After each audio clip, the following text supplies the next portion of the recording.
تعریف کر رہے تھے، ارے اس انسان پر تو جنت واجب ہو گئی ہے جس کے بارے میں تم بتا رہے تھے یہ ایسا انسان تھا، یہ گنہگار انسان تھا، ارے اس پر جہنم واجب ہو چکی ہے۔ تو مصطفیٰ نے ان کلمات کو فرما دیا۔ میرے ساتھیوں، میرے پیارے دوستوں، میرے عزیزوں، سنو، جس کے بارے میں مصطفیٰ فرما رہے ہیں یہ ایک اچھا انسان تھا، نمازی انسان تھا جس پر جنت واجب ہو گئی ہے، وہ ایک گنہگار انسان تھا اس پر جہنم واجب ہو گئی ہے۔ تو میرے پیارے توجہ کے ساتھ میں سننا کہ اس دنیا میں رہ کر کے کوئی اگر اچھا انسان ہوگا، اپنے گناہوں سے توبہ کرتے رہنے والا ہوگا، اپنے والدین کا فرما بردار ہوگا، تو کیا وہ جنت کا حقدار ہوگا کہ نہیں ہوگا؟ محبت سے بولیے، جنت کا حقدار ہوگا کہ نہیں ہوگا؟ استاد گرامی حضرت مولانا تسلیم صاحب نے مجھے بتایا تھا، جب میں دفن میں آیا تھا تو بتا رہے تھے کہ حضرت کے والد گرامی بہت پرہیزگار انسان تھے، نمازی انسان تھے، باشرع انسان تھے، بڑے اچھے اخلاق کے انسان تھے۔ حضرت کی زبانی میں نے سنا، حضرت نے ہی مجھ سے بتایا تھا۔ اب آپ ممبر نور پر دیکھ رہے ہیں حضرت مولانا رضا بھائی آئے ہیں، تو آج فاتحہ تہمت کے ساتھ ابھی آپ کو بتایا تھا کہ جشن اذکار فضیلت بھی حضرت کو سر پر مانی جائے گی۔ ماشاءاللہ الحمدللہ حضرت مولانا رضا بھائی نے کم سنی میں وہ آفاقی شہرت حاصل کی۔ جب حضرات محترم میں چند جملے یہاں پر دوں گا، انسان کا کوئی تنہا بیٹا ہے تو وہ اپنے تنہے بیٹا کو لے کر کے بہت بڑی بڑی باتیں کرتا ہے کہ میں، کوئی کہتا ہے اپنے بیٹے کو ڈاکٹر بناؤں گا، کوئی کہتا ہے ماسٹر بناؤں گا، کوئی کہتا ہے انجینئر بناؤں گا۔ لیکن حضرات محترم بڑی خوشی اور مسرت کی بات ہے کہ حضرت علامہ مولانا التمش رضا کے والد گرامی نے ان کو اپنی زندگی کے شب و روز پسینے میں بہانے کے بعد آج ان کو عالم دین بنا کر کے آپ کی بستی میں کھڑا کر دیا۔ یہ وہ عالم دین ہے جو میرے ساتھ ہم وقت رفیق رنگ عالم کہا جائے تو کوئی زیادہ بیجا نہیں۔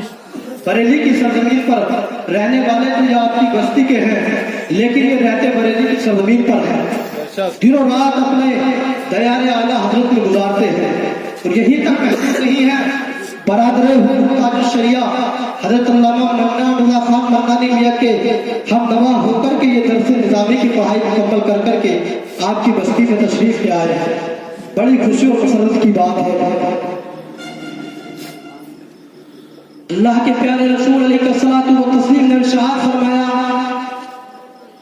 کہ جب کوئی طالبان علوم نبویہ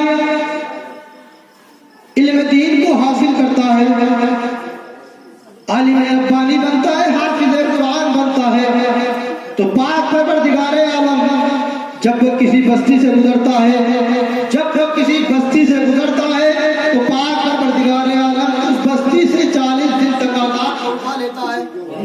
سبحان اللہ، اس بستی کے قبرستانوں سے 40 دن تک آزاد کو اٹھا لیتا ہے۔ حدیث پاک کے الفاظ کیا ہے؟ جب کوئی عالم دین کسی بستی سے گزرتا ہے، ارے یہ تو وہ علماء اکرام ہے جو ہم وقت آپ کی بستی میں رہتے ہیں، وہی جو آپ کی بستی میں رہتے ہیں۔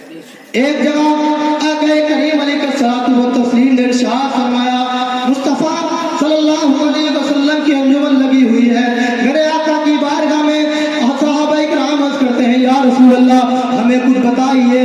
مصطفیٰ کی بارگاہ میں صحابی رسول کھڑے ہو جاتے ہیں، کھڑے ہونے کے بعد دست بستہ ہو کر کے عرض کرتے ہیں یا رسول اللہ ایک انسان تو بہت زیادہ عابد و پرہیزگار ہے، ایک انسان عالم ربانیین میں سے ہے، ایک انسان عالم ہے، یا رسول اللہ ہمیں بتائیے کہ جو پرہیزگار ہے وہ زیادہ افضل ہے یا عالم دین زیادہ افضل ہے؟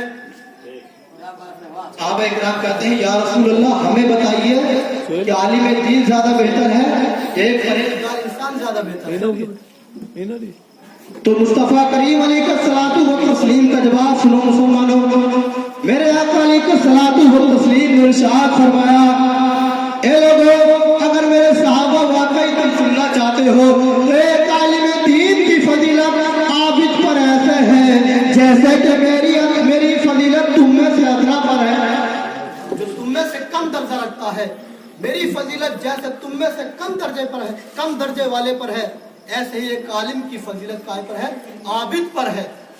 ایک عالم کی فضیلت عابد پر ہے۔ عابد کہتے ہیں پرہیزگار انسان کو، تو اس سے پتہ